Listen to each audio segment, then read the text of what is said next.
Hello guys, Resource ICT YouTube channel එකට හැමෝම සාදරයෙන් පිළිගන්නවා. අද අලුත් වීඩියෝ සීරීස් එකක් තමයි ස්ටාර්ට් කරන්න යන්නේ. ඒ Pascal programming ගැන.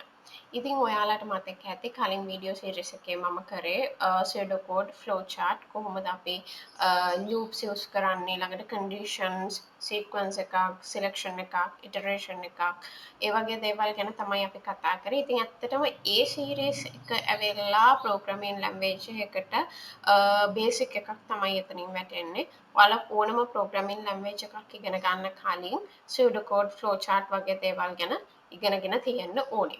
ඉතින් ඇත්තටම ඔයා Pascal programming බලන්න ආවේ ඒ background knowledge එකක් නැතුව නම් මේ වීඩියෝ එක බලන්න කලින් ඒ series එක complete කරන්න කියලා මතක් කරනවා. ඉතින් අපි මේ Pascal programming series එකේ ඉස්සරහට කතා කරගෙන යනවා මොනවද Pascal identifiers කියන්නේ ඊට පස්සේ කොහොමද variable එකක් create කරන්නේ data types declare කරන්නේ කොහොමද operators use කරන්නේ කොහොමද ඊට අමතරව ඔයා program එකක් ලියන්නේ කොහොමද Pascal පාවිච්චි කරලා මේ හැම දෙයක්ම A to Z මේ series එකේ කතා කරනවා. ඉතින් අද වීඩියෝ එකෙන් මම කතා කරන්න බලාපොරොත්තු වෙන්නේ මොනවද කියලා කිව්වොත් අද අපි Pascal පටන් ගන්න මුල්ම දවස නිසා අද මම වීඩියෝ එකේ Pascal programming වල features ටිකක් ගැන කතා කරනවා. ඊට අමතරව කොහොමද ඔයාගේ PC එක එහෙම නැත්නම් laptop එක Pascal coding වලට ready කරගන්නේ? මොනවද ඔයා දාගන්න ඕන software? මේ දේවල් ගැන කතා කරන්න බලාපොරොත්තු වෙමින් ඉන්නවා. ඉතින් ඔයා මගේ channel එක තාම subscribe කරලා නැත්නම් මතක් කරලා channel එක subscribe කරන්න. bell icon එක on කරලා තියාගන්න. එතකොට ඔයාට මම වීඩියෝ එකක් upload කරපු ගමන්ම notification එකක් ගෙන්න ගන්න පුළුවන්. ඉතින් වැඩි කතා නැතුව අපි යමු වීඩියෝ එකට. ඉතින් ඉස්සෙල්ලාම අද අපේ topic එක වෙන්නේ Pascal programming වල features මොනවද කියන එක කතා කරන්න. right පළවෙනි feature එක high level programming language. ඉතින් Pascal කියලා කියන්නේ high level programming language එකක්. දැන් ඔයාලා බලන්න ඇති මොකක්ද high level programming language එකක් කියන්නේ කියන එක. ඉතින් මම ඒකට වීඩියෝ එකක් කරලා තියෙනවා. ඔයා ඒක බලන්න මොකක්ද high level programming language එකක් කියන්නේ මොකක්ද machine language කියන්නේ language translators කියන්නේ මොනවද මේ දේවල් ගැන මම කතා කරලා තියෙනවා වෙනම වීඩියෝ එකක. ඉතින් ඒ වීඩියෝ එක බලන්න එතකොට ඔයාලට පුළුවන් idea එකක් ගන්න. පල්ලෙහා description එකේ මම දාලා තියෙනවා වීඩියෝ එකේ link එක. ඉතින් high level programming language එකක් කියන්නේ මොකක්ද කියලා සරලවම කිව්වොත් කම්පියුටර් එකට තේරුම් ගන්න පුළුවන් විදිහට අපිට කෝඩ් කරන්න ටිකක් අමාරුයි. ඉතින් human user English language එකෙන් තමයි කෝඩ් කරන්නේ. එතකොට ඒක language translate එකක් use කරලා අපි binary language එකට convert කරනවා. ඉතින් මේ high level programming languages වලදී තමයි English words use කරලා programs හදන්නේ. ඉතින් මේක ගැන වැඩි විස්තර ඔයාලට පුළුවන් අර වීඩියෝ එකෙන් බලා ගන්න. ඉතින් මේ Pascal කියන්නේ English words අපි use කරලා coding කරන language එකක්. ඊළඟට strongly typed language. strongly typed language එකක් කියන්නේ මොකක්ද කියලා මම සරලව කියන්නම්. නමුත් ඔයාලට මෙතනදී ඒක ලොකුවට තේරෙන්නේ නැති වෙයි. මොකද අපි තාම data types ගැන කතා කරලා නැති නිසා. ඉතින් ඉස්සරහ වීඩියෝස් බලන්න. එතකොට ඔයාලට පුළුවන් data types කියන්නේ මොනවද කියන එක ගැන idea එකක් ගන්න. ඉතින් strongly typed language එකක් කියලා කියන්නේ අපි variable එකක් declare කරාම ඒ variable එකට අදාළ data type එකත් අපි එතනදිම declare කරන්න ඕනි. variable එක initialize කරන අවස්ථාවේදීම අපි data type එක මොකක්ද කියන එක declare කරනවා නම් එන්නේ ඒ languages වලට අපි කියනවා strongly typed language එකක් කියලා. ඉතින් සමහර languages තියෙනවා ඒ වගේ data type එක programmer දෙන්න අවශ්‍ය නැහැ. software එක එහෙම නැත්නම් language එක විසින්ම එයා declare කරනවා මෙන්න මේකයි data type එක කියලා.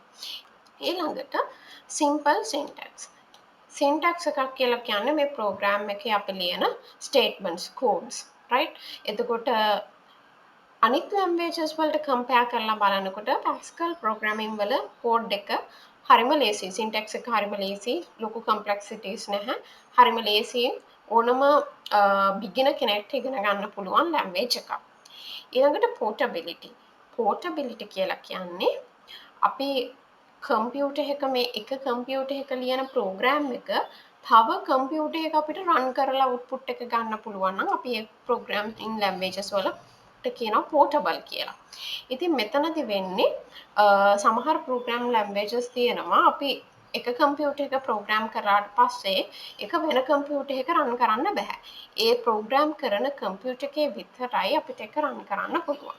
නමුත් පැස්කල් එහෙම නැහැ. පැස්කල් අපිට එක කම්පියුටර් එක ප්‍රෝග්‍රෑම් කරලා තව වෙනත් කම්පියුටර්ස් කිහිපයක වුණත් රන් කරගන්න හැකියාව තියෙනවා. ඊළඟට අවසාන ෆීචර් එක වෙන්නේ support object oriented programming. object oriented programming කියලා කියන්නේ ඔයගලන්ට ලොකු අයිඩියා එකක් නැහැ මේක ගැන මම හිතන්නේ. Java කියන්නේ full object oriented programming language එකක්. ඉතින් object oriented කියලා කියන්නේ real world එකේ තියෙන objects අපි අරගෙන යනවා program එක ඇතුළට. ඉතින් අපි ඒකට attributes දානවා. ඊට පස්සේ ඒවට classes හදනවා. එක එක objects ඊට පස්සේ මේ classes එක්ක deal කරන විදිය.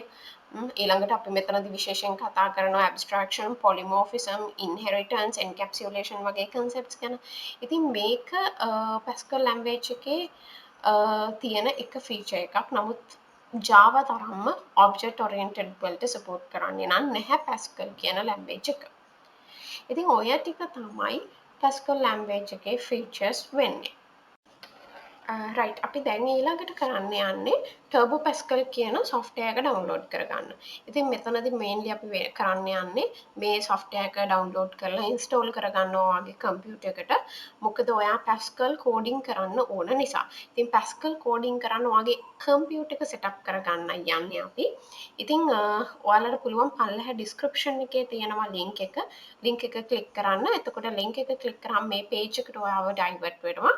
ඊළඟට මෙතන පෙන්නලා තියෙන download කියන බටන් එක press කරන්න. ඊට පස්සේ ඔයා download will start shortly කියලා පෙන්නනවා ඔයාට. ඒත් එක්කම පුංචි වෙලාවක software එක download වෙන්න පටන් ගන්නවා. හරි. ඔයා ඕක download කරාට පස්සේ ඕක ඔයාගේ downloads වල තමයි ගොඩක් වෙලට තියෙන්නේ. ඉතින් ඒක double click කරලා open කරගන්න. next දෙන්න ඕනේ. මෙතනදී agreement එක accept කරන්න. ඊළඟට next දීලා install කරගන්න ඕනේ program එක. ඉතින් පොඩි වෙලාවක් යයි මේක install වෙන්න. install වෙනවත් එක්කම ඔයාට බලන්න පුළුවන් ඔයාගේ desktop එකේ create වෙයි මෙන්න මේ විදියට icons දෙකක්. ඒත් එක්කම automatically මේ වගේ programs ටිකක් open වෙයි. ඔන්න ඔය interface එකට තමයි ඔයා එන්න ඕනේ finally. right ඉතින් මේක තමයි ඔයාගේ interface එක වෙන්න ඕනේ. මේක තමයි අපේ Pascal programming compiler එක. ඉතින් මෙතන ඉඳන් අපිට codes ටික ලියාගෙන යන්න පුළුවන්. ඉතින් code ලියන්නේ කොහොමද කියලා අපි ඊළඟ වීඩියෝ එකේ කතා කරමු. සහ ඔයාට මේක run කරගන්න, compile කරන්න, debug කරන්න මේකේ හැකියාව තියෙනවා. ඉතින් අපි මේ IDE එක use කරන්න කොහොමද කියන එක ඊළඟ වීඩියෝ එකේදී කතා කරමු. ඉතින් ඔයාලා ඊළඟ වීඩියෝ එක බලන්න කලින් ඔයාගේ computer එක laptop එක මේ program එක install කරලා ready කරගන්න. ඊට පස්සේ අපි ඉස්සරහට කරගෙන යමු programs ටික. හැමෝටම සුබ දවසක්.